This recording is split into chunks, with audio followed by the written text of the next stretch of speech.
అవుతున్నారంటే అర్థం చేసుకోవచ్చు సింగపూర్లో ఎలాంటి పరిస్థితులు నెలకొని ఉన్నాయో. మరోపక్క సింగపూర్ నుంచి ప్రపంచ దేశాలకు వ్యాపించకుండా హై అలర్ట్ను జారీ చేశారు వరల్డ్ హెల్త్ ఆర్గనైజేషన్.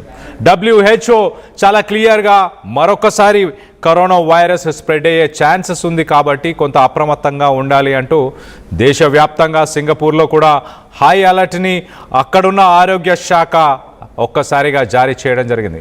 ప్రస్తుత కోవిడ్ వేరియంట్ ఒకసారి మనం చూస్తే NB1.8.1 అని డాక్టర్లు తేల్చేశారు. ఇది JN.1 అనే ఒక వేరియంట్ నుంచి ఈ కొత్త వేరియంట్ వచ్చినట్టు తెలుస్తుంది. సో మొత్తం మీద ప్రపంచవ్యాప్తంగా అమెరికా, యునైటెడ్ కింగ్డమ్ అలాగే మిగతా దేశాల్లో కూడా ఇప్పుడు ప్రస్తుతానికి ఒక సాధారణమైన జలుబులాగానే కోవిడ్ని పరిగణిస్తున్నారు. కానీ ప్రస్తుతం సింగపూర్లో ఉన్న సిట్యువేషన్ ఒక్కసారి చూస్తే ICUలో కూడా ప్రతిరోజు 73 మంది హాస్పిటల్ పాలవుతున్నారంటే అర్థం చేసుకోవచ్చు. సాధారణంగా మనం వేసుకునే కరోనాకు సంబంధించిన వ్యాక్సినేషన్స్ ఒక్కసారి వాటి గురించి చెప్పే ప్రయత్నం చేస్తా. సాధారణంగా వ్యాక్సిన్ వేసుకుంటే వ్యాక్సిన్ కొంతకాలం పాటే పనిచేస్తుంది. ఆ వ్యాక్సిన్కి ఒక పరిమితి కాలం పాటే పనిచేసే సామర్థ్యం ఉంటుంది. దాని తర్వాత ఆ వ్యాక్సిన్స్ పనిచేయవు. అంటే ఒక్కసారి కరోనా వ్యాక్సిన్ వేస్తే జీవితాంతం కరోనా రాకుండా ఉంటుంది అంటూ ఎక్కడా ప్రూఫ్స్ లేవు. సో మళ్ళీ కరోనా వచ్చే అవకాశం ఉంటుంది.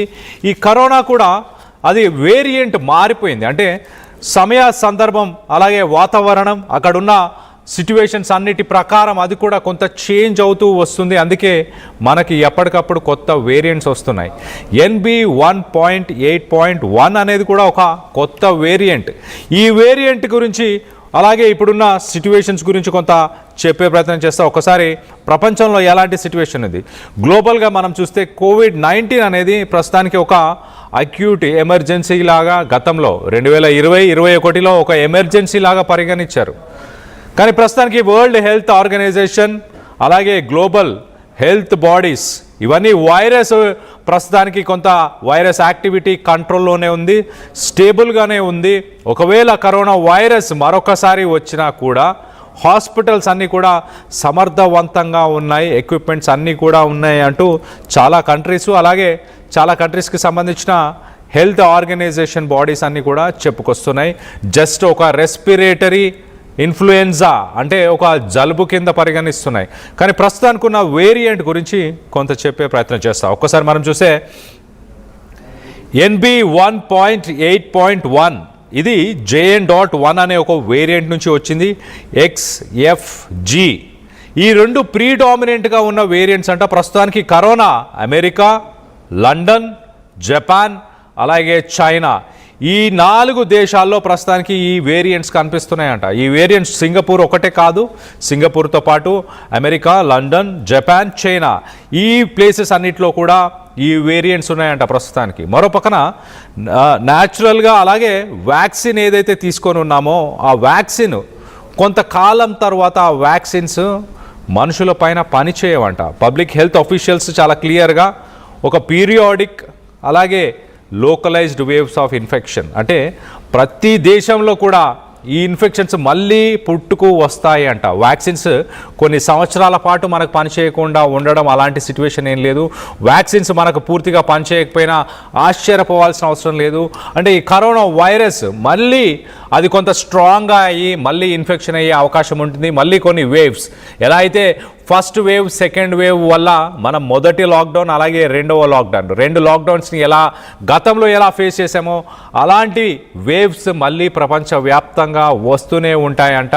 ఇది వ్యాక్సిన్స్ గురించి హెల్త్ ఆఫీషియల్స్ చెప్పుకొస్తున్న విషయాలు. మరోపక్కన ఫ్యూచర్కి సంబంధించి ప్రిపేర్డ్నెస్ గతంలో 2020, 2021 ఈ 2 సంవత్సరాలలో కూడా కోవిడ్కి సంబంధించి COVID-19 వస్తే ఎలాంటి పరిస్థితులైనా ఎదుర్కోవడానికి అప్పుడు హాస్పిటల్స్ అన్నీ ఎక్విప్మెంట్స్ కానీ అప్పుడు కావాల్సిన మెడికల్ ఎక్విప్మెంట్స్ కానీ మెడిసిన్స్ కానీ ఇవన్నీ కూడా ప్రిపేర్ అయ్యి ఉన్నారు. కానీ ప్రస్తుతానికి ఆ ప్రిపేర్డ్నెస్ కొంత తగ్గిపోయింది ప్రపంచవ్యాప్తంగా. ఇది కొంత వెనకపడింది అంటూ కూడా ప్రస్తుతానికి వాదనలు వస్తున్నాయి. మొత్తం మీద ప్రస్తుతానికి సింగపూర్లో హై టెన్షన్ వాతావరణం నెలకొని ఉంది. 12,700 కేసులు అంటే అర్థం చేసుకోండి ఎలాంటి పరిస్థితులు నెలకొని ఉన్నాయో. 12,700 కేసులు అండ్ ప్రతిరోజు 73 మంది హాస్పిటల్స్లో జాయిన్ అవుతున్నారు. ఐసీయూ లాంటి ప్లేసెస్లో హాస్పిటల్స్ అలాగే ఇంటెన్సివ్ కేర్ యూనిట్స్లో 73 మంది జాయిన్ అవుతున్నారంటే అర్థం చేసుకోవచ్చు ఎలాంటి పరిస్థితులు నెలకొని ఉన్నాయో. కొంత అప్రమత్తంగా ఉండాలి అంటూ సింగపూర్ ప్రభుత్వం ప్రజలని ఉద్దేశించి మాట్లాడింది. అలాగే వరల్డ్ హెల్త్ ఆర్గనైజేషన్ కూడా అందరూ కొంత అప్రమత్తంగా ఉండాలి, ఇతర దేశాలకు సంబంధించిన వ్యక్తులు కూడా కొంత అప్రమత్తంగా ఉండే ప్రయత్నం చేయాలి అంటూ చెప్పుకొస్తున్నారు. గతంలో మనం చూస్తే మే 10 నుంచి మే 17 మధ్య జరిగిన సిట్యువేషన్ ఇది. మే 10 నుంచి 17 ఒక వారం రోజుల్లోనే 12,700కు కేసులు చేరుకున్నాయంటే అర్థం చేసుకోవచ్చు రానున్న రోజుల్లో ఎలాంటి పరిణామాలు చోటు చేసుకోబోతున్నాయి అన్న దానిపై మీ అభిప్రాయాలు ఏంటనేది కింద కామెంట్ రూపంలో తెలియపరచండి. ఈ కోవిడ్-19 కోసం మీరు వేసుకున్న వ్యాక్సిన్స్ పనిచేస్తాయని మీరు భావిస్తున్నారా? లేదు కొంతకాలం పాటే ఈ వ్యాక్సిన్స్ అనేవి పనిచేస్తాయి, మళ్ళీ వ్యాక్సిన్స్ వేసుకోవాల్సిన పరిస్థితులు ఖచ్చితంగా నెలకొని ఉన్నాయని మీరు భావిస్తున్నారా? లేదు ఈ కరోనా వేరియంట్స్ ఏవైతే ఉన్నాయో ప్రతి దేశంలో ఒక వేరియంట్ వస్తూనే పోతూనే ఉంది, దానివల్ల పెద్దగా ఇబ్బంది ఏమీ కలగదని మీరు భావిస్తున్నారా?